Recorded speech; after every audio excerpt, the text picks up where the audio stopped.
5월 10일 말씀 묵상하겠습니다. 함께 기도하겠습니다. 하나님, 우리가 날마다 주님께 무릎을 꿇으며 기도하는 자 되게 하여 주시옵소서. 우리의 기도가 단지 문제를 해결하기 위해서가 아니라 하나님을 만나고 하나님이 어떠한 분이신지를 더 깨달아 아는 시간 되게 하시고 우리를 더 가까이 하나님의 품으로 인도하는 그러한 시간이 되게 하여 주시옵소서. 예수님 이름으로 기도했습니다. 아멘. 오늘의 말씀은 사무엘상 2장 1절부터 10절까지의 말씀입니다. 말씀을 함께 살펴보시기 전에 개인적으로 말씀을 꼭 읽으시고 묵상하는 시간 가지시기 바랍니다. 이 사무엘서의 초반부는 그 배경이 바로 사사기 시대, 이스라엘 역사상 가장 어두운 시절을 그 배경으로 하고 있습니다. 우리는 어제 말씀 가운데서요, 자녀를 잉태하지 못했던 한나가 괴로움과 격동 속에서 하나님 앞에 나아가 기도했고 그 기도를 통해서 사무엘이라는 아들을 얻게 됐지요. 그리고 그 여인은 기도를 통해서 얻게 된 사무엘을 다시금 하나님께 드리는 그러한 일을 행하게 됩니다. 2장 1절에서 보면은요, 한나가 지금 역시 기도하고 있습니다. 한나가 기도하여 이르되 내 마음이 여호와로 말미암아 즐거워하며 내 뿔이 여호와로 말미암아 높아졌으며 내 입이 내 원수들을 향하여 크게 열렸으니 이는 내가 주의 구원으로 말미암아 기뻐함이니이다 라고 말씀하고 있습니다. 한나가 기도하고 있지요.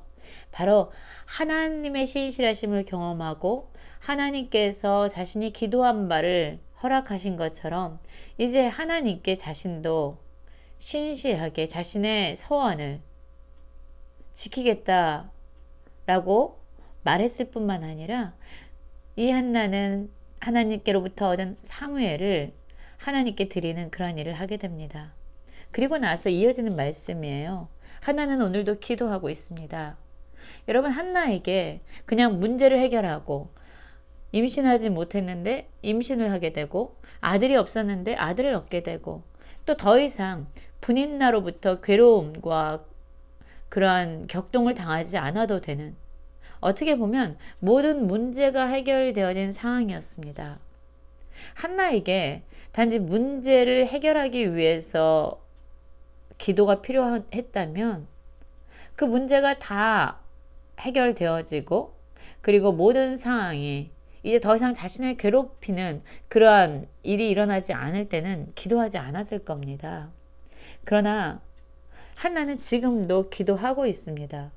이 기도는 단지 하나님께 무엇을 달라고 간청하는 기도가 아니라 하나님께서 자신에게 허락한 것을 다시금 하나님께 드린 이후에, 사랑하는 사무엘을 하나님께 드린 이후에 했던 기도라는 거죠. 여러분, 여기서 오늘 우리는 잠깐 기도에 대해서 좀 생각을 해보려고 합니다. 하나님께서는 우리에게 기도하라고 말씀하셨습니다. 그러면 하나님께서 응답하신다 라고 말씀하셨어요. 많은 사람들은 이 응답을 내가 기도한 대로 하나님께서 이루어 주시는 것이라고 생각을 합니다. 그러나 이 응답이라는 단어를 보면은요, 하나님께서 답으로 응해 주시는 거예요. 답으로 반응해 주시는 겁니다. 그래서 기도에 대한 하나님의 반응, 하나님의 대답은요, 크게 나누면 세 가지로 나눌 수 있죠. 한나와 같이 자녀를 달라고 기도했습니다. 그랬더니 하나님께서 예스로 응답하신 거예요. 바로 아들을 하나님께서 허락하여 주신 것이죠. 그래서 이 가정 가운데 사무엘이라는 아들을 하나님께서 허락하십니다. 또 하나의 기도는요, 어떤 기도가 있을까요? 아브라함이 하나님께 드린 기도가 있습니다. 사실 아브라함은 아들을 원했어요. 그래서 기도했더니 하나님께서 주신다고 하셨어요. 바로 주시지 아니하시고 25년이라는 시간 이후에 하나님께서 약속하신 이삭을 주시죠. 이처럼 우리에게 기다림을 요구하는 웨이트의 응답이 있습니다. 그리고 또 하나의 응답은 바울이 한 기도죠. 바울이 육신의 가시를 제거해 달라고 하나님께 간절히 기도했습니다. 그런데 하나님께 기도했는데 하나님께서 뭐라고 얘기하세요? 내 은혜가 네게 족하다. 내 능력은 약한 데서 온전하여진다. 그러면서 하나님은 바울의 이러한 약함을 고쳐주지 않으시겠다라고 말씀하십니다. 그런데 여러분 한번 볼까요? 한나는 아들을 위해서 기도했더니 하나님께서 주셨는데요. 이후에 어떻게 됩니까? 아들을 받았어요. 그런데 다시금 하나님께 이 아들을 올려드리는 일을 하게 되죠. 우리는 어제 그 말씀을 보았죠. 그리고 나서 아브라함도 어떻게 했습니까? 아브라함이 너무나도 간절히 기도했던, 간절히 원했던 아들을 주셨죠. 이삭을 주셨습니다. 그런데 이 이삭이 한 청소년 정도로 성장했을 때 하나님께서는 아브라함에게 이삭을 요구하십니다. 내가 너에게 모리아 산에 가서 그 아들을 제물로 바쳐라 그럽니다. 아브라함은 기꺼이 하나님께 간절히 기도하고 기다리면서 낳았던 그 아들 이삭을요, 정말로 하나님께 제물로 바치는 믿음을 보였습니다. 바울 역시 하나님께 자신의 육체의 가시를 없애달라고 간절히 기도했어요. 그런데 하나님께서는 안 된다라고, 안 고쳐줄 것이다 라고 노라고 말씀하셨습니다. 그런데 바울의 반응이 무엇입니까? 바울은 도리어 자신이 이제 기뻐함으로 자신의 여러 약한 것들에 대해서 자랑한다 라고 말해요. 여러분, 한나도 아브라함도 바울도 모두 기도했습니다. 이들에 대한 하나님의 답은 달랐어요. 한나에게는 yes, 아브라함에게는 wait, 바울에게는 no 라고 말씀하셨습니다. 그러나 하나님께서 이렇게 이들에게 응답하셨는데 이 응답의 형태가 어떠하든 한나는 자신이 받은 아들을 하나님께 올려드렸고요. 아브라함 역시 하나님의 말씀에 따라 이삭을 제물로 바치는 그러한 믿음을 보여줬고요. 바울 역시 자신의 기도가 그대로 이루어지지 않았음에도 불구하고 오히려 기뻐하면서 자신의 여러 약한 것들에 대해서 자랑한다라고 이야기합니다. 그럼 이들의 기도는요, 자신들이 원했던 것을 받느냐 안 받느냐가 중요했던 것이 아니죠. 그럼 이들이 이 기도를 통해서 만나게 된 것은 무엇입니까? 그렇습니다. 이들은 이 기도를 통해서요, 하나님을 만나게 된 거예요. 이들의 기도는 하나님의 품으로 이들을 이끌었고 하나님이 어떠한 분이신가를 보게 했습니다. 그래서 자신들이 원했던 것을 갖든 안 갖든, 그들의 문제가 해결되었든 안 해결되었든 그 모든 상황이나 문제보다 더 크신 하나님을 보게 되고 만나게 되었다는 겁니다. 이 기도는 그런 일을 합니다. 그래서 자신들이 원함을 갖든 안 갖든, 문제가 해결되었든 안 되었든 이 기도를 통해서 하나님을 만난 사람들은요,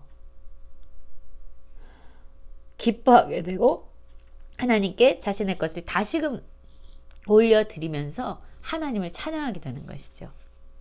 한나 보세요. 사무엘을 얻었습니다. 그렇게 간절히 기도해서 울면서 하나님께 얻은 아들이에요. 이 아들을 드린다는 것은요, 사실 상상할 수 없는 일입니다. 거의 할 수 없는 일이에요.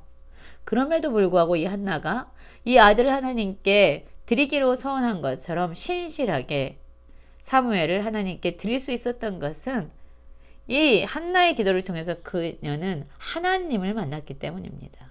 하나님을 더 신뢰할 수 있게 된 것입니다. 하나님의 신실하심을 보게 된 것입니다. 그래서 단지 아들을 갖는 것이 목적이 아니라 그 기도를 통해서, 그 문제를 통해서 경험하게 된 그 하나님을 온전히 신뢰하게 되고 그분을 알기 때문에 자신이 가장 사랑한, 그렇게 간절히 기도함으로 얻은 아들을 하나님께 올려드릴 수 있었던 것이죠. 하나는 이후에도 계속 기도하고 있습니다. 여러분, 우리의 기도가 그렇게 되기를 원합니다. 단지 문제 해결을 위해서가 아니라 하나님을 알기 위해서, 하나님의 품으로 이끌어지기 위해서, 하나님을 경험하기 위한 기도가 되어지기 원합니다. 이 한나가 경험한 하나님은 무엇입니까? 이 여인은요, 그렇게 슬픔과 고통 가운데 있는데 하나님 때문에 기뻐하는 인생이 되었고 하나님 때문에 높아진 인생이 되었습니다. 하나님 때문에 자신을 괴롭히는 원수를 향해서 오히려 담대하게 외칠 수 있는 그런 여인이 되었습니다. 하나님이 베푸신 구원으로 말미암아 기뻐할 수 있는 여인이 된 것입니다. 하나님을 만나자 그 슬픔과 문제 가운데 있었던 원수가 괴롭힘을 주고 격동시킬 때에 울 수밖에 없었던 이 여인은 완전히 변화된 것이죠. 그러면 이 한나가 경험했던 하나님은 어떤 분이십니까? 거룩하신 하나님, 주밖에 다른 이가 없는 오직 유일하신 하나님, 반석 되셔서 완전히 신뢰할 수 있는, 의지할 수 있는 분이다 라고 말하고 있습니다. 그러면서 이 여인이 자신의 어려움을 통해서 또한 기도를 통해서 경험하게 된 하나님은 어떤 하나님이에요?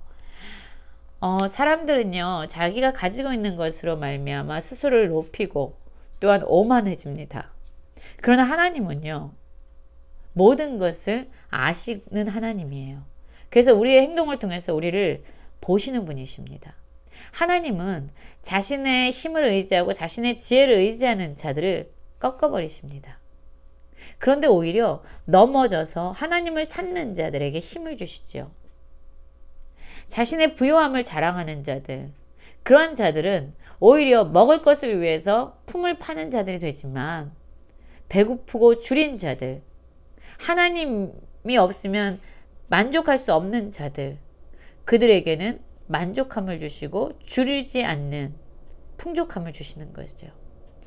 임신하지 못했던 자는 오히려 하나님께서 일곱을 낳아 기를 수 있는 은혜를 주시지만 자녀를 둔 자, 그래서 스스로 그것이 힘이 되고 자기의 권력이 된 자들을 쇠약하게 하시는, 마침내 하나님은 죽이기도 하시고 살리기도 하시는 모든 생명의 주관자가 되시고 모든 상황과 환경을 역전시키시고 바꿔내실 수 있는 분이다 라고 말씀하고 있어요. 여호와는 가난하게도 하시고 부하게도 하시고 낮추시기도 하시고 높게도 하신다. 가난한 자를 진토에서 일으키십니다.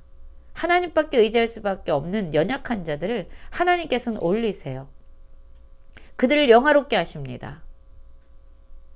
왜냐하면 하나님께서 모든 것의 주권자가 되시고 심판자가 되시기 때문이에요.